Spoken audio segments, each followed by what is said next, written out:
Let's kick off this explainer with a number that's honestly just hard to wrap your head around. $1.25 trillion.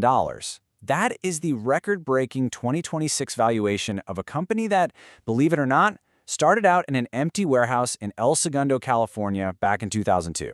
I mean, it's a number that completely redefines what a private aerospace company can even be.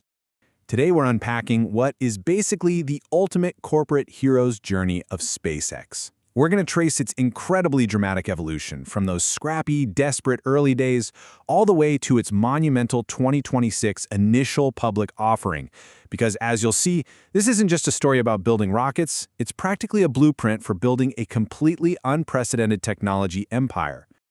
Here's our roadmap for today. We'll start with their near-death experience at the edge of bankruptcy, then dive into the reusable rocket revolution. After that, we'll look at how Starlink is funding their future, unpack the massive Starship and its Mars ambition, and finally, break down their wild pivot into a trillion-dollar AI empire. All right, part one, the edge of bankruptcy. To really grasp the absolute scale of SpaceX today, you have to look at how close they came to completely flatlining before they even got off the ground. We're talking a brutal sequence of failures with their first rocket, the Falcon 1. 2006, 2007, and August 2008 all ended in catastrophic launch failures. Their funding was virtually gone. According to reports from the time, Elon Musk was reportedly waking up screaming from nightmares because the stress was just so intense. Literally everything hinged on that fourth launch in September 2008. If it failed, SpaceX was dead. But against all odds, it succeeded, making it the first privately funded, fully liquid-fueled rocket to reach orbit. And man, the payoff was immediate. That single successful flight literally saved the company from collapse. It gave NASA the confidence to award SpaceX a massive $1.6 billion commercial resupply services contract in December 2008. The bank accounts were running completely dry, so this contract was the ultimate lifeline. Which brings us to part two, the reusable rocket revolution. So with their survival finally secured, SpaceX didn't just want to build slightly better traditional rockets. They fundamentally disrupted a decades-old global aerospace monopoly. The crucial point here is this stark economic contrast. The old model, which was dominated by providers like the United Launch Alliance, relied entirely on expendable, throwaway rockets. They were charging the U.S. government over $400 million per launch. SpaceX introduced a radically different model, reusable, vertically integrated rockets built mostly in-house, offering flights for just $56.5 million. It completely flipped the economics of spaceflight on its head. Instead of dumping incredibly expensive first-stage boosters into the ocean to become high-tech trash, they mastered a process that looks straight out of a sci-fi movie, flying them backward to land. After separation, the booster executes retropropulsive burns to control its descent back through the atmosphere.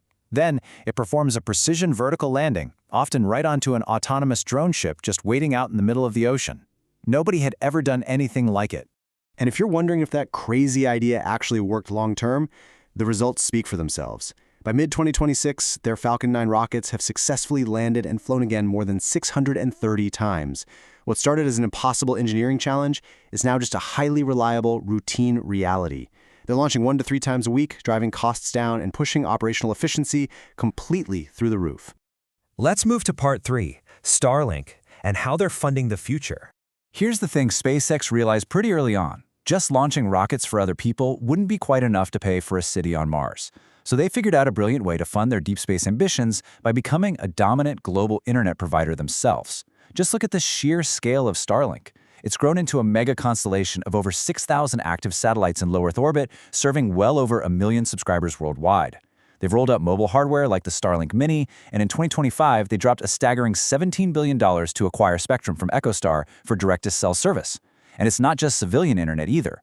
They've secured incredibly lucrative national defense contracts through their military-focused Starshield program, providing satellites for a space-based missile defense system.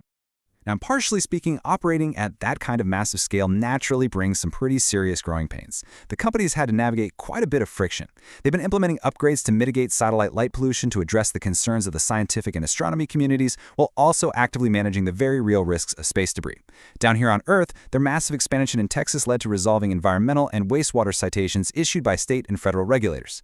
Building an entirely new industry from scratch means constantly working through these kinds of complex hurdles. Part 4. Starship and the Mars ambition. Because despite thoroughly dominating Earth's orbit with their Falcon fleet and Starlink, the company's true north has always required a launch vehicle unlike anything humanity has ever seen. This quote really captures their foundational vision: decreasing the costs of space launches, paving the way to a self-sustaining colony on Mars. If you trace it all the way back to Elon Musk's 2001 Mars Oasis concept, this overarching ambition to make humanity multiplanetary is literally the entire reason the company exists in the first place. And the vehicle designed to actually take us there is Starship. It is an absolute monster. We're talking the largest and most powerful launch vehicle in history, boasting a payload capacity of over 100 tons. It's designed as a fully reusable system, meaning both the Super Heavy booster and the upper stage ship come back. Plus, it's powered by next-generation, methane-fueled Raptor 3 engines. Why methane? Because it's engineered specifically so propellant could theoretically be manufactured right on the surface of Mars for the return trip home. But getting a behemoth like Starship to work meant embracing an incredibly intense, rapid iteration testing cycle. I mean, they started with early test flights that intentionally pushed the vehicle to its absolute limits, often ending in massive mid-air explosions. But by October 2024, they achieved the mind-bending feat of catching a falling Super Heavy booster directly out of the sky, using the massive mechanical arms of their launch tower.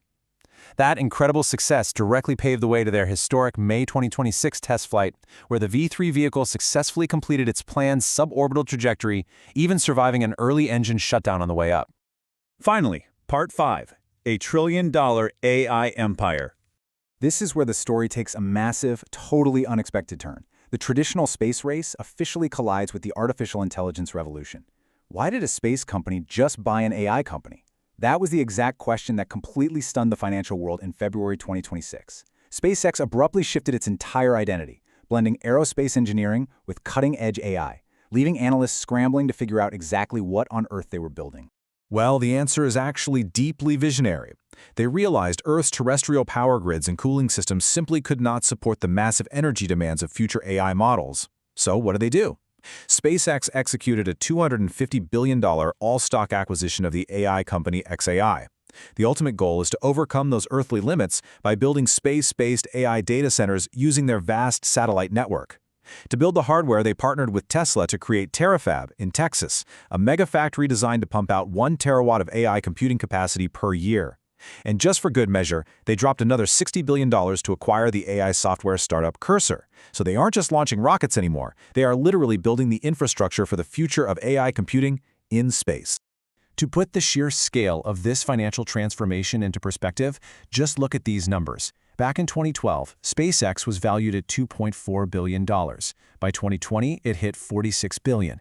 But in 2026, fueled by these massive AI acquisitions, it became a combined entity valued at $1.25 trillion. That strategic pivot resulted in the highest valued business acquisition in world history.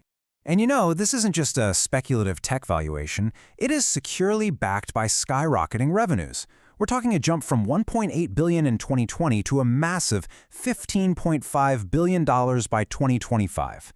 That enormous cash flow is exactly what positioned the company so perfectly for what the market had been eagerly waiting for: their historic May 2026 initial public offering listed on the NASDAQ under the ticker symbol SPCX. So as they gear up for what analysts are predicting will be the biggest IPO in history, it leaves us with one incredibly profound question to wrap up this explainer. Are we merely watching the evolution of an aerospace firm that learned how to build better rockets? Or by seamlessly merging global satellite internet, Mars colonization, and space-based artificial intelligence, are we actually witnessing the birth of Earth's very first interstellar tech monopoly? It is absolutely wild to think about, and for sure, it leaves us wondering what in the universe they could possibly do next.